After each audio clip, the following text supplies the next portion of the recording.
Noah's a very technical kind of coach, and he's got opinions about all this kind of stuff. So, Steve Krogan again. Steve Krogan. Oh yeah, we already had a question from him. Hi, why is it better to lower the deadlift quickly, avoiding the negative, rather than setting it down under tension? Cheers. So, I have all of my clients, well, most of them, set the bar down in a free fall, essentially, to the ground.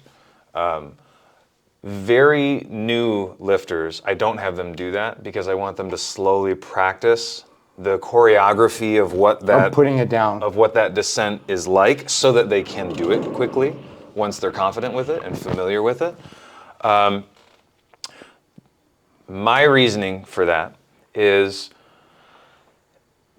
if you have a heavy load in your hands and you're setting it down to the ground, that is almost guaranteeing that your back, that your spine has to go into flexion in that range of motion. And we just talked about this earlier. We talk about it all the time with people that have little pops and tweaks in their back, that probably what happened, not that this really matters, but diagnostically, but probably what happened is, while your spine was under load, some little joint shifted a little bit. Well, you're kind of asking for that to happen over a long enough period of time if you set the bar down slowly every time you deadlift. So you get a tremendous amount of work in by concentrically lifting the bar. In the deadlift, a lot of good work on your back. And then if you just set it down, sure, you're moving fast through space, but your spine is flexing quickly through space, but it's not loaded. And so for me, that's the best practical compromise for an everyday technique, deadlift technique. I think it's the smartest long-term choice. I think of it in terms of two other exercises. One, a principal exercise, and the other one, an accessory exercise. In terms of eccentric loading of the hamstrings and the glutes and the quads, I think you get plenty of that with the squat. You don't need to build it into the deadlift. And the eccentric movement, the eccentric part of the deadlift performed slowly, is what we call a Romanian deadlift. Right, that's what that exercise is. It's an accessory exercise. It should be used only, in my opinion, by intermediate and advanced intermediate competitive athletes. Can I cut in just for a second? Yeah.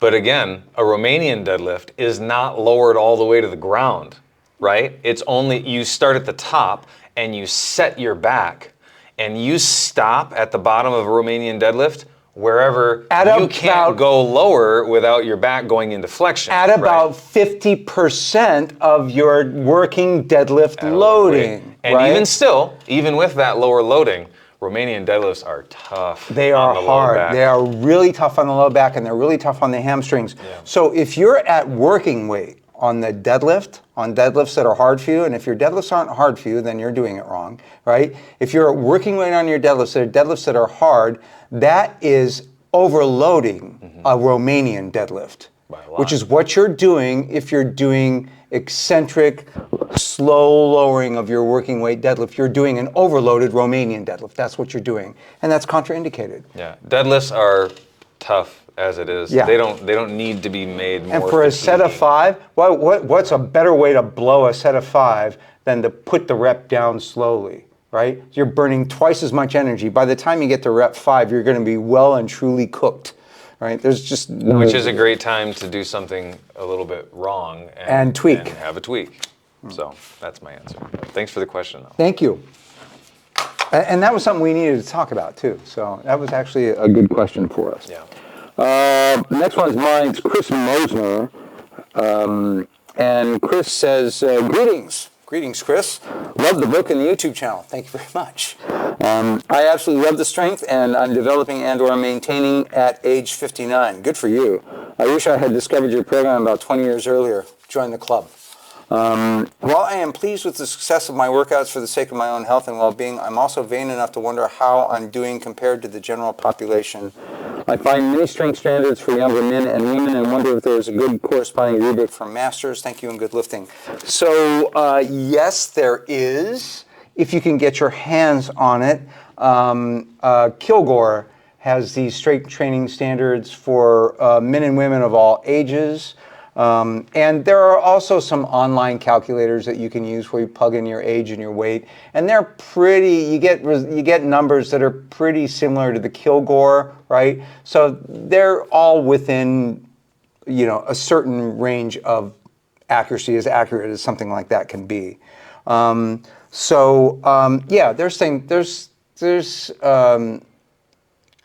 tools out there that you can use to see kind of like where you're at. The question is, like, do you really need that? Like, are you training well? Are you getting stronger?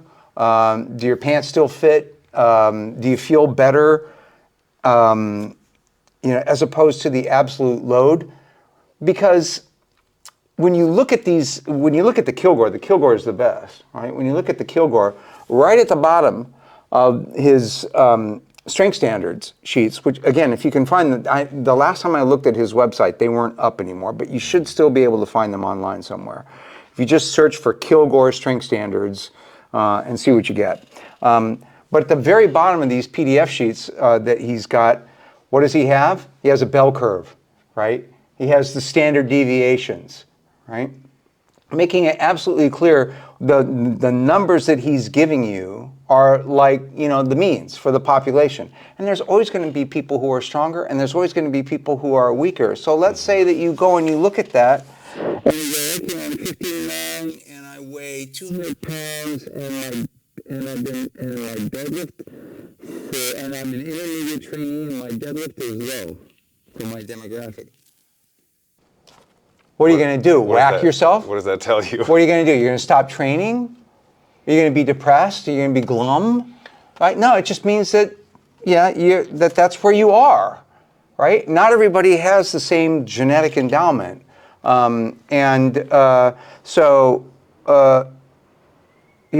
all have our gifts and we all have our weaknesses. I've looked at them too, and I've compared myself. It's something that is just an overwhelming temptation for human beings to compare themselves to others.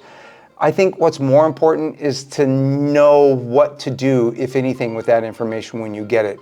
Treat it as sort of a curiosity and nothing more. There's nothing that it should really. It's not a clinical decision instrument. It's just a curiosity. That's how I look at it.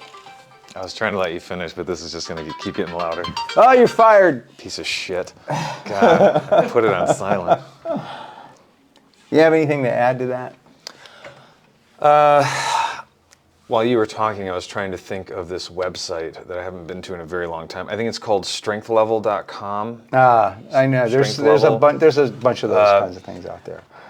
Maybe you could look there. They have a data set. Remember, though, that that's a self-reported data set, and who knows how accurate it really is, and who knows if the numbers that those people reported would, get white lights in a powerlifting meet, something like that. Who knows? Probably not, I would think, for a whole lot of them. Also, regardless, don't worry. There's a whole lot of people that are your exact age and size that are way stronger than you, right? I can think of some 23-year-old women that can lift hundreds of pounds more than I can. So I think that's sort of missing the point. But I get it. I mean, I've looked at those. I mean, those kinds of data sets are available to you. But remember too that these data sets are all of lifters. Right. That's the interesting point here, right? There's a selection bias. If you go to a commercial gym, you will feel much better about your strength progress because people half your age can't lift as much as you, and definitely can't lift as much as you with as good a form as most of these lifters have.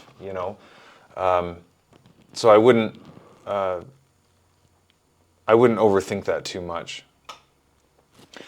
Again, like what you said, maybe your press is dismally lower than what it should be for the average person your age and demographic. What now? Press more. You're going to do that anyway because you'd like your press to be stronger no matter what it is, right?